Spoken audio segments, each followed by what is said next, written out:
আমাদের কালেকটিভ মেমোরিতে রেখা দেওয়ার জন্য কালচারাল অ্যাসেট তৈরি করতে হয়। সেই কালচারাল অ্যাসেট তৈরির কাজটা যেন অন্য কেউ না নেয়। আমি একটা এক্সাম্পল দিই। খোকা ঘুমালো, পাড়া জোড়ালো, বর্গি এলো দেশে, বুলবুলিতে ধান খেয়েছে, খাজনা দেবো কিসে। এই যে লুলাবাই, লুলাবাই মানে রাতের ঘুম পাড়ানি গান, এর মধ্যে কিন্তু লুকায় আছে সেই বর্বর আগ্রাসনের কথা। যুগের পর যুগ ধরে বর্গিরা এসে যে বর্বর আক্রমণ চালাইছিল বাংলায়, সেটার কথা। বর্গিরা কারা ছিল জানেন?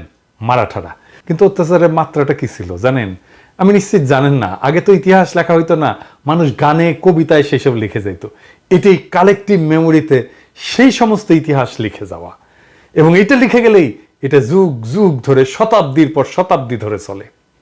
এক বাঙালি কবি এই বর্গির হামলা নিয়ে লিখছিল, গঙ্গারাম, ধর্মে হিন্দু, সেটা কবিতা লিখছিল সেই সময়, ওই সময়ের ভাষায়। শুনাই তাইলে, শুনলে হয়তো ভালো লাগবে না, আমারও শোনাইতে ভালো লাগবে না, কিন্তু আমাদের যুগ যুগ সঞ্চিত বেদনার উৎস কিভাবে গানে কবিতায় আমরা লিখে রাখছিলাম সেটা আমাদের জানা দরকার।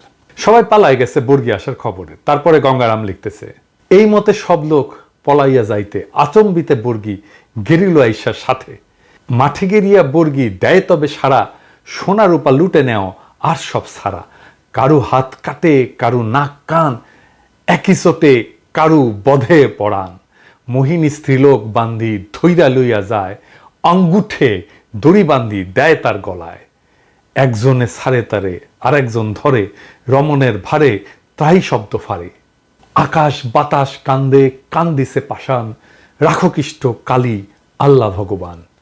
কি বুঝলেন? শুধু সম্পদ লুইটা মাইরা কাইতেই যাইতো না, নারীদের কি নিদারুণ অসম্মান করত। এই ইতিহাস আপনাকে কেউ বলছে? বলেনি, বলবেও না।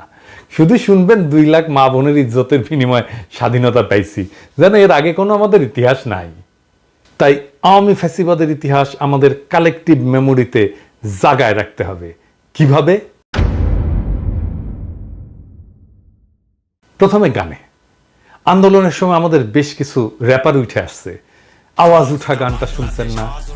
আরো অনেক গান দেখলাম। আজকে একটা ওই যে পায়েল নামের এই ছেলেটা গান একটা শুনলাম, কি অসাধারণ গান। এডিটর সাহেব একটু শোনান।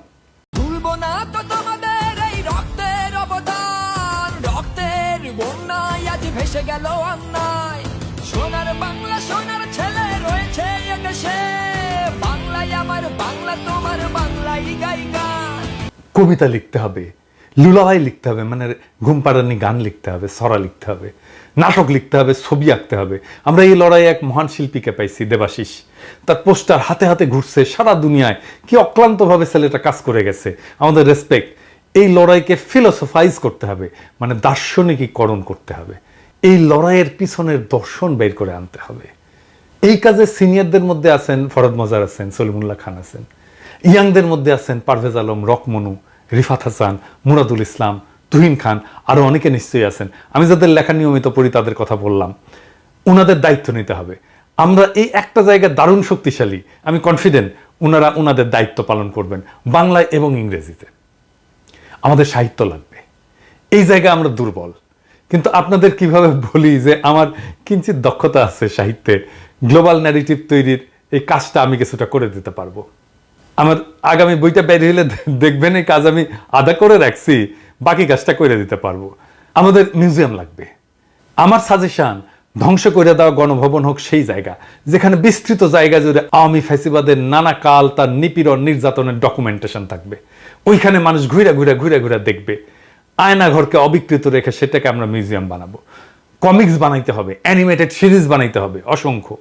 একটা ওয়েবসাইট বানাইতে হবে, সেখানে আওয়ামী আমলের নিহত নির্যাতিত গুমের শিকার সকলের ডেটাবেজ রাখতে হবে। কিভাবে সে মারা গেল, কবে মারা গেল, দরকার হলে তার ভিডিও, ছবি, কে মারছে তার ছবি, সবকিছু রাখতে হবে। সকল ফ্যাসিস্টদের ছবি, কর্মকাণ্ড, পরিচিতি থাকবে। ওরা যেন প্রজন্মের পর প্রজন্ম ধরে ঘৃণিত হয়। দানবীয় রাষ্ট্রের কারিগর বলে এই যে বণিক বার্তা একটা তালিকা তৈরি করছে, এই তালিকাটা আরো আরো বিস্তৃত করতে হবে, এটাকে আরো রিফাইন করতে হবে।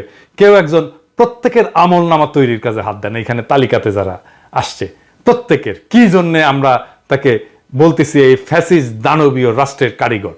কেউ না করলে আমি করব, অসুবিধা নাই। আমাদের সিনেমা বানাইতে হবে, অসংখ্য সিনেমা বানানো যাবে শুধু এই জুলাই আগস্ট বিপ্লব নিয়ে, আন্তর্জাতিক মানের হলিউডের পরিচালক দিয়ে।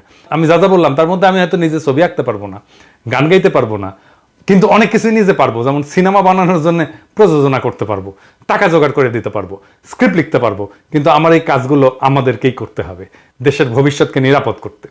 আর একটা জিনিস দোহাই লাগে, কেউ নিজের আখের গোছানোর কথা ভাইবেন না। আর একটা জিনিস লাগবে, সেটা হইতেছে আমাদের একটা ইংরেজি নিউজ চ্যানেল লাগবে আল জাজিরার মতো। খালিদ মহিউদ্দিন এই ক্ষেত্রে ভূমিকা রাখতে পারে। খালিদ মহিউদ্দিন যদি এই দায়িত্ব নেয়, সে এটা পারবে করতে। দরকার হলে আমরা সবাই মিলে টাকা জোগাড় করে দেবো, কিন্তু আমাদের এটা লাগবে। আর ফাইনালি একটা গেমস বানাইতে হবে।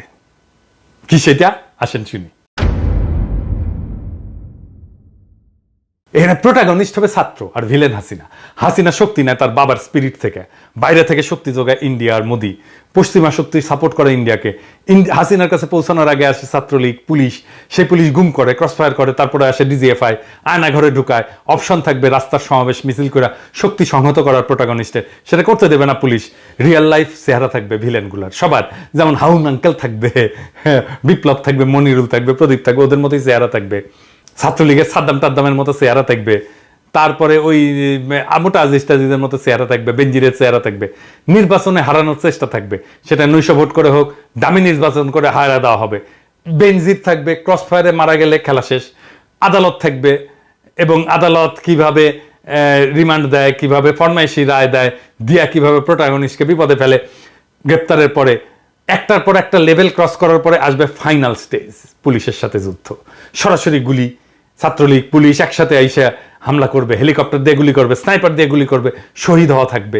এইসবের পরে হাসিনার পরাজয়ের নানা অপশন থাকবে। একটা হাসিনার পলায়ন, একটা থাকবে হাসিনাকে গ্রেপ্তার, অথবা হাসিনাকে হত্যা করা নির্মমভাবে। আমি চাই বাংলাদেশি টিম এটা করুক। আমরা আমাদের কালেকটিভ মেমোরিতে, ভার্চুয়াল মেমোরিতে আমাদের ভবিষ্যৎ প্রজন্মকে আমরা ট্রেন করতে পারবো, দেখাইতে পারবো আমরা কোন লড়াইটা করে আসছিলাম।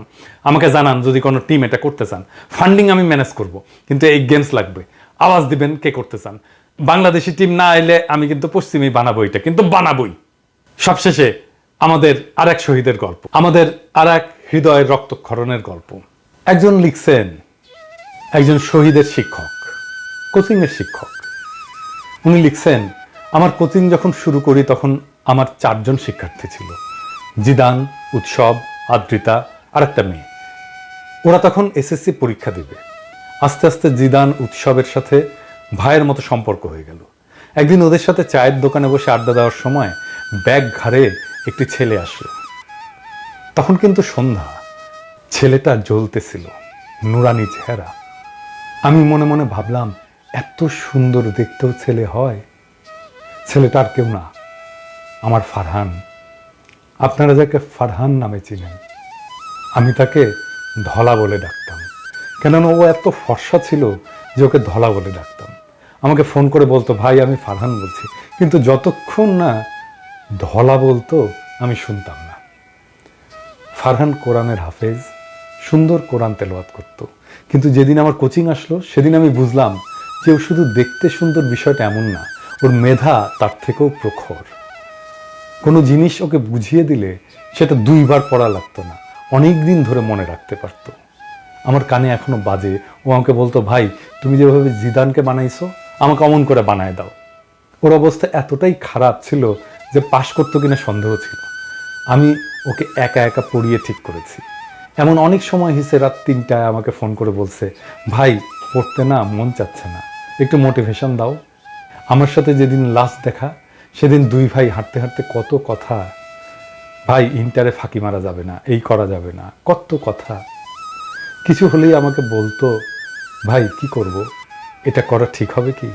কোনো মেয়ে ওকে প্রপোজ করে ভয়েস দিল, সেটা আমাকে পাঠায় বলতো, বলো ভাই কি করব। আমার পাগলটা। তারপর এসএসসি পরীক্ষা দিল। কেমিস্ট্রি পরীক্ষার আগের একদিন ছুটি ছিল। ওর যেহেতু অনেক গ্যাপ ছিল, ও ভয়তে একদিন গ্যাপে একটা লাইনও পড়ে নাই। এবার আসছে আমার কাছে পরীক্ষার আগের দিন। ওই দিন আমি এবং ফারহান, জিদান এদের নিয়ে রাত 11টা পর্যন্ত কোচিংয়ে পড়াইছি। এই দেখেন সেদিন রাতের ছবি।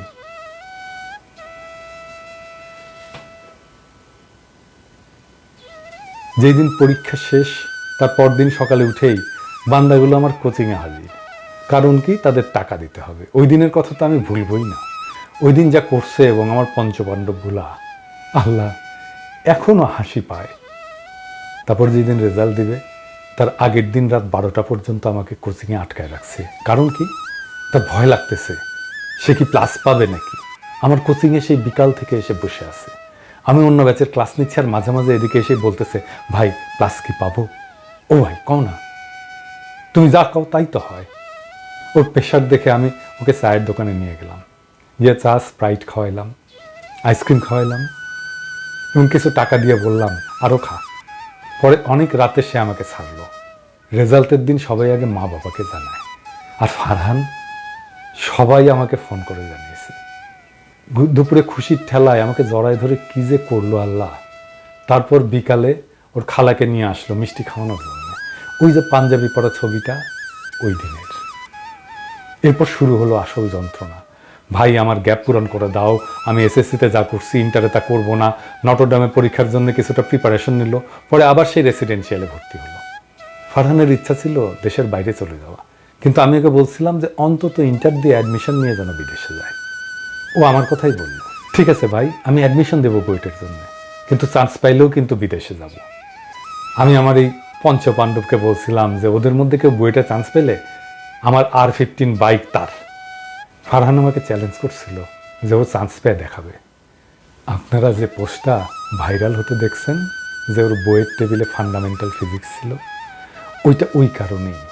ওর জিদ অনেক ছিল, যা বলতো তাই করবে। ইন্টারে ক্লাসের সময় মনোযোগ দিয়ে ক্লাস করতো। ওর হাসি, আল্লাহ এত সুন্দর হাসি, আসলেই ভোলার মতো না। দিনের মধ্যে বাসায় থাকতো কম, আমার কোচিংয়ে এবং জুয়েলের চায়ের দোকান থাকতো বেশি। আমার কাছে 2 মাস পর পর ওর বাবা বাসা চেঞ্জ করে বেলি রোডে নিয়ে যায়। সেই বেলি রোড থেকেও আমার কাছে পড়তে আসতো 2 থেকে 3 ঘন্টা জ্যাম ঠেলে। আমি বলতাম এত কষ্ট করে কেন আসিস? ও বলতো, ভাই তোমাকে না দেখলে আমার ভালো লাগে না। হায় রে আমার ভাই, কি করে ভুলবো রে আমার ভাই। আমাকে বলতো, ভাই বেলি রোডে তুমি একটা শাখা দাও, আমি ছেলে পেলে ম্যানেজ করে দেবো। তাও সে আমার কাছে পড়বেই। ওরা আমার স্টুডেন্ট না, ওরা আমার ভাই। তারপর ওর কষ্ট দেখে আমি বললাম, সব বই শেষ কর, তারপর পরীক্ষার কিছুদিন আগে আসিস, আমি বায়োলজি ক্লিয়ার করে দেবো। শেষে 6 মাস মতো আমার কাছে পড়তে পারে নাই, কিন্তু সে আমাকে দেখতে মাঝে মাঝেই আসতোই। আমি যেই দিন পোস্ট দিলাম যে যারা আন্দোলনে অংশ নেবে তাদের জন্য বায়োলজি সিকার্সের পক্ষ থেকে সব কোর্স ফ্রি, সেখানে ফারহান আমাকে লিখছে, আগস্টে আসছে কিন্তু ভাই, ফিস কিন্তু মাফ। যেদিন মারা গেল সেদিন আমাকে আমার আরেক শিক্ষার্থী ফোন করে বলতেছে, ভাই ফারহান নামের কেউ কি তোমার কাছে পড়তো? ও নাকি মারা গেছে। আমি ঘুমাইছিলাম, আমি লাফ দিয়ে উঠে পড়ছি। পরে জিদানকে ফোন দিলে জিদান আমাকে বলে, আবিদ ভাই আপনার ধলা নাই। গুলি এসে একটা ফারহানের ঠিক কপালের মধ্যে আর 2টা বুকে লাগে। হাসপাতালে নিলে জানায় যে ও মারা গেছে। আমার চোখ দিয়ে কখনো পানি পড়ে না। যারা আমাকে চিনে তারা জানে যে আমি সারাক্ষণ হাসি, কিন্তু ও মারা গেলে আমার কান্না থামছিলই না। ওর লাশ যখন দেখি তখন ওর মুখে হাসি ছিল, হাসতেছিল আমার ভাই। ফারহান ভাই আমার এই বাংলাদেশের সকল শিক্ষার্থী, সকল জনগণ সবাই ভুলে গেলেও তোর আবিদ ভাই তোকে ভুলবে না। তোর আবিদ ভাই সারা জীবন তোকে মনে রাখবে। তোর রক্তের বিনিময়ে যে স্বাধীনতা আমরা পেয়েছি সেটি রক্ষার্থে কাজ করবে। ওপারে ভালো থাকিস ভাই, আল্লাহ তোকে জান্নাতুল ফেরদৌস নসিব করুক। সকলে আমার ভাইকে মনে রেখেন, ভুলে যাইয়েন না, ওর জন্য দোয়া করেন। এমন হাজারো তাজা প্রাণের বিনিময়ে আমরা ফ্যাসিবাদকে হটিয়েছি। এই বিজয়কে বেহাত হতে দেব না। ইনকিলাব জিন্দাবাদ।